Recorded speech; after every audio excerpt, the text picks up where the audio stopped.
Have you ever seen the remake of Predator? No, I'm not talking about Predators.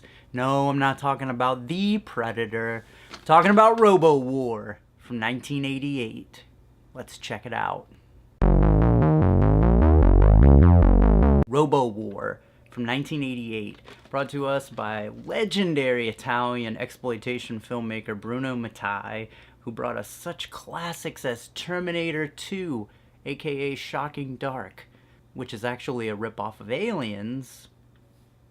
Whatever. He also brought us Hell of the Living Dead. He directed this one under his pseudonym, Vincent Dawn. Now, I never understood why these Italian filmmakers always used English pseudonyms when they did movies, because by then, you know, Sergio Leone and Dario Argento and Mario Bava were all critically acclaimed filmmakers as well as fan favorites, so it wasn't like people would see that and go, oh, it's Italian, I can fucking see that. I don't know. Like a lot of the Bruno Mattei films, this one was written by Claudio Fragasso and Rosella Drudy, the husband and wife duo who brought us such classics as Troll 2 and Monster Dog. So when I say that this movie is like a ripoff of Predator, I mean like almost beat for beat a ripoff of Predator. It's really quite amazing to see. Hey, remember Arnold Schwarzenegger? We'll meet Reb Brown of 1970s Captain America fame. That's right, the Captain America who rode a motorcycle. Remember Jesse Ventura? Remember Jesse Ventura's chain gun? Remember Jesse Ventura's hat? Remember Hawkins? Remember Billy with the big knife? Remember when Carl Weathers was a white guy? Remember when they landed in the helicopter in their civvies? Remember when they found those bodies in the tree? Remember when they assaulted the gorilla camp? Remember when Schwarzenegger held those dog tags? Remember when Billy said they're being hunted? It is he. What do you mean he? The hunter. Remember when the gorilla girl, Anna, was a white girl named Virgin? Remember when the Predator wore a cheap painted motorcycle helmet? Remember Predator Vision? Sega CD FMV Predator Vision? Remember Predator's Atari 2600 voice box?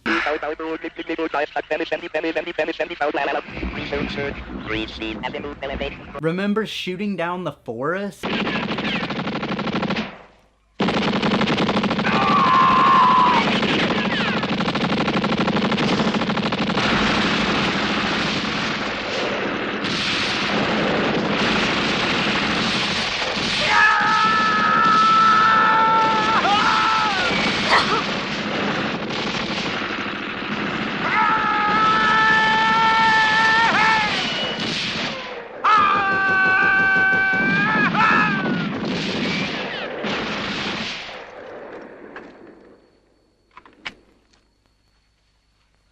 Corey?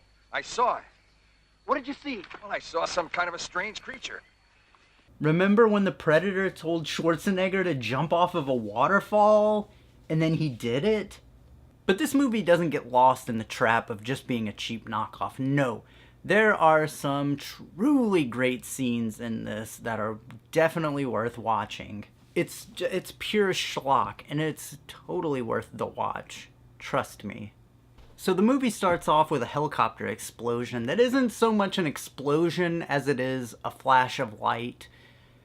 But we also get this totally bitchin' theme song.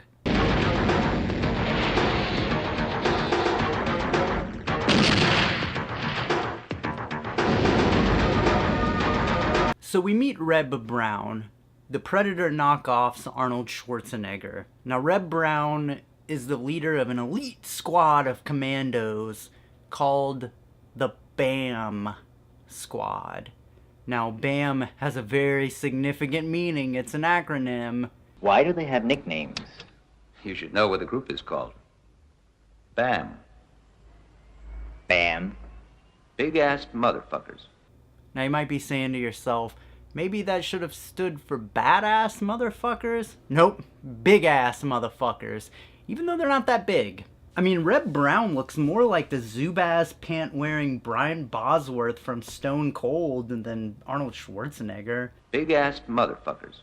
So he's not given any info at all about this mission that they're going on. They just say, you're going to an island.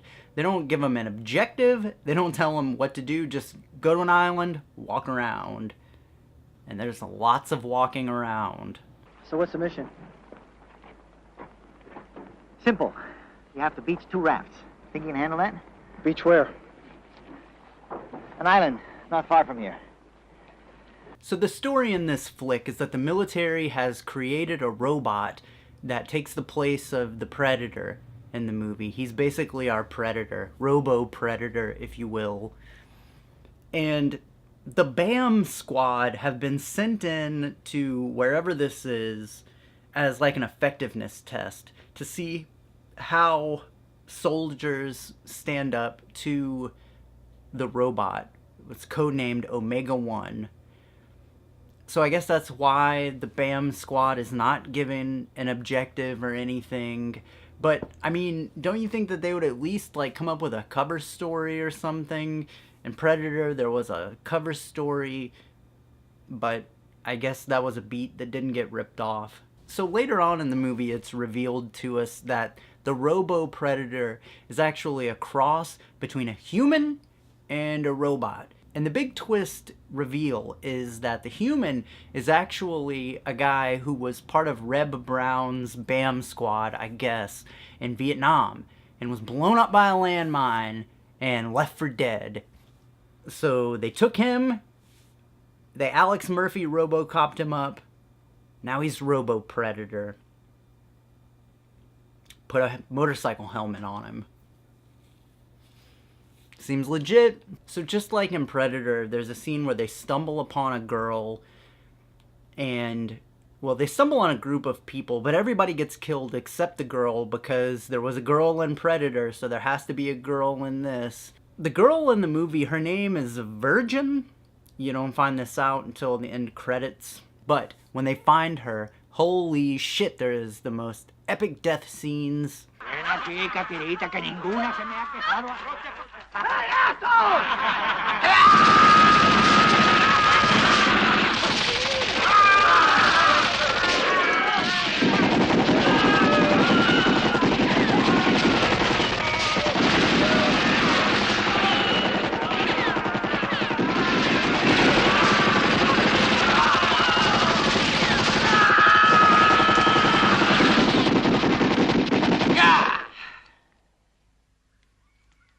And the coup de grace, there's this death scene.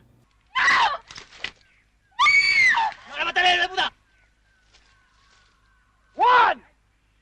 Tranquila! Two! Tranquila! Three.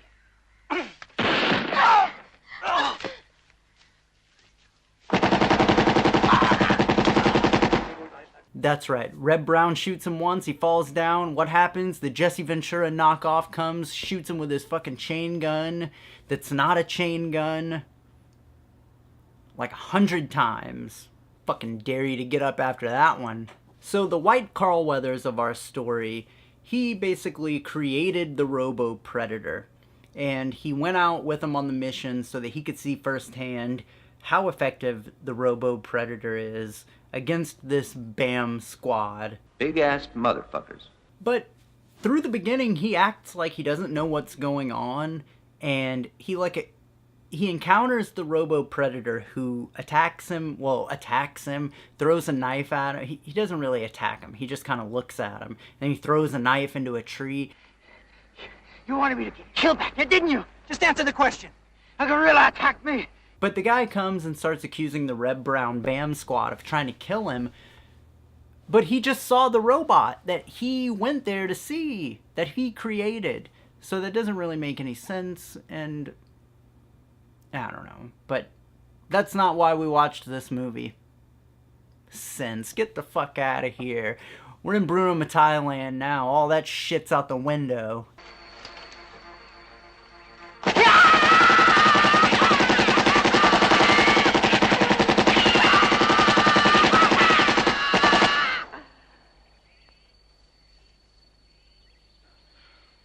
was.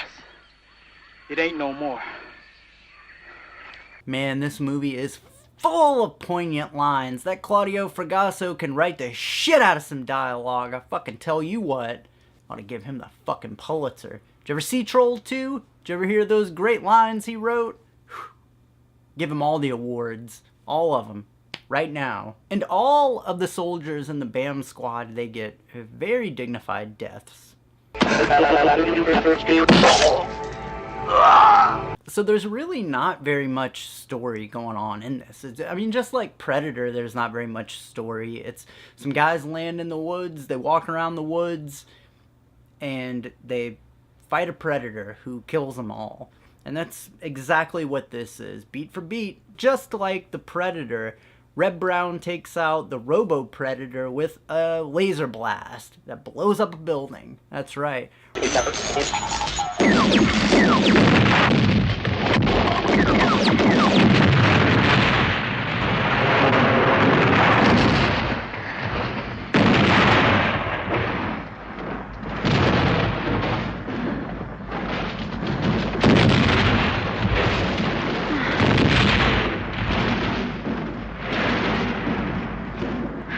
over. Remember when Predator died that way? That's how Robo Predator died. Or so we fucking thought! So as we learned earlier from the white Carl Weathers in the movie, the Robo Predator has a self-destruct remote control, which is the most fucking ineffective remote control ever. Because you have to walk up and like touch him on his head with the remote control. Why was it even a remote control? Why wasn't there just a switch on him or something? He just beep, he blows up or turns off. He also had a Dear Diary cassette tape with him that he left behind after he died so that they could listen to it and find out all about how the Robo Predator is really Reb Brown's friend, which we see in like a flashback for like 2 seconds. But I don't know, I guess that the writing is so deep and effective here that we're supposed to care very deeply about this character, which, I don't know about you, but I shed quite a few tears. Then there's a get to the chopper scene. Well, get to the boat. Get the hell out of here! Get to the boat! So in the end, a suicidal Robo-Predator gives Reb Brown his self-destruct remote and just tells him, like, points and says, get the fuck out of here. Tells him to jump off this waterfall to escape, just like in Predator. Remember when Predator self-destructed with a nuclear-sized explosion? Watch this.